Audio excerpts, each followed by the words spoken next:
প্রিয় সাংবাদিক বন্ধুগণ, ইতিমধ্যে জেনেছেন যে অন্তর্বর্তীকালীন সরকার প্রধান ডক্টর মোহাম্মদ ইউনূস জনাব নুরুল হক নূরকে বিদেশে নেওয়ার একটি কমিটমেন্ট তিনি করেছিলেন এবং জাতির সামনে তিনি প্রকাশ্যে ঘোষণা দিয়েছিলেন যে অতি দ্রুত জনাব নুরুল হক নূরকে যাতে বিদেশে নিয়ে ট্রিটমেন্ট দেওয়া হয়।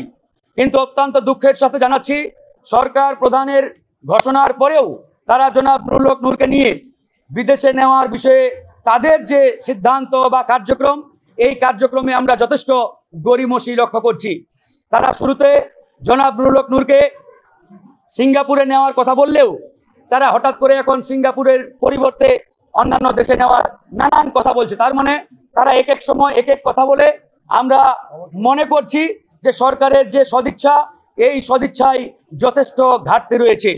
তো সরকারের এরকম দ্বিচারিতা, এক প্রকারের প্রতারণামূলক কর্মকাণ্ডের কারণে গণ অধিকার পরিষদ সিদ্ধান্ত নিয়েছে সরকারের এই যে বিদেশে নিয়ে জনাব নুরুল হক নূরকে চিকিৎসা দেওয়ার যে অঙ্গীকার বা ঘোষণা, এটাকে আমরা দলীয়ভাবে প্রত্যাখ্যান করছি।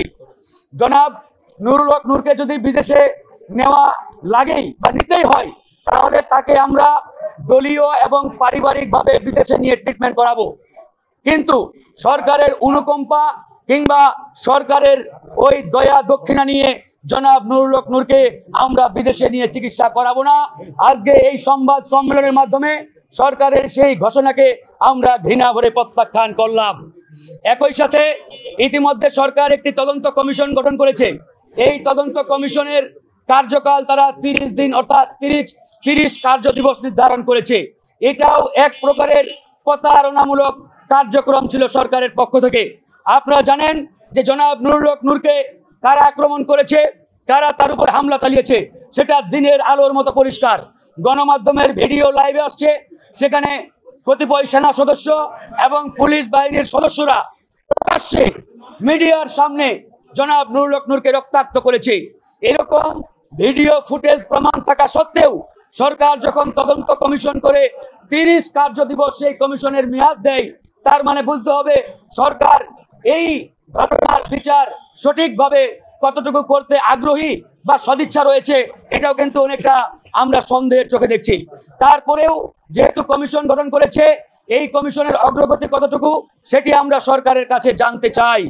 প্রিয় সাংবাদিক বন্ধুগণ, ইতিমধ্যে আপনারা দেখেছেন এই ঘটনা ঘটার প্রায় 15 দিন হয়ে গেল, কিন্তু আজ পর্যন্ত যারা অপরাধী তাদের কারো বিরুদ্ধে এখন পর্যন্ত সরকারের পক্ষ থেকে কোনো অ্যাকশন নেওয়া হয় নাই। এখান থেকে আমাদের এই সন্দেহ ডে বাই ডে আরো বড় পরিসরে দানা বাঁধছে। আমরা আজকের এই সংবাদ সম্মেলন থেকে স্পষ্টভাবে ঘোষণা দিচ্ছি, আগামী 48 ঘন্টার মধ্যে সরকার যদি সেই অপরাধীদের বিরুদ্ধে দৃশ্যমান কোনো অ্যাকশন না নেয়, তাহলে 48 ঘন্টার পরে আমরা আবারও রাজপথে কঠোর কর্মসূচির দিকে আমরা ধাবিত হব। সেই কঠোর কর্মসূচি কি ধরনের হবে সেটা আপনারা আগামী 48 ঘন্টার পরে বুঝতে পারবেন এবং সরকারও টের পাবে। আমরা আবার স্পষ্ট করে বলছি, 48 ঘন্টার মধ্যে অপরাধীরা যদি দৃশ্যমান কোনো অ্যাকশনের আওতায় না আসে, তার 48 ঘন্টা পরে আমাদের কঠোর কর্মসূচিতে আমরা ধাবিত হব।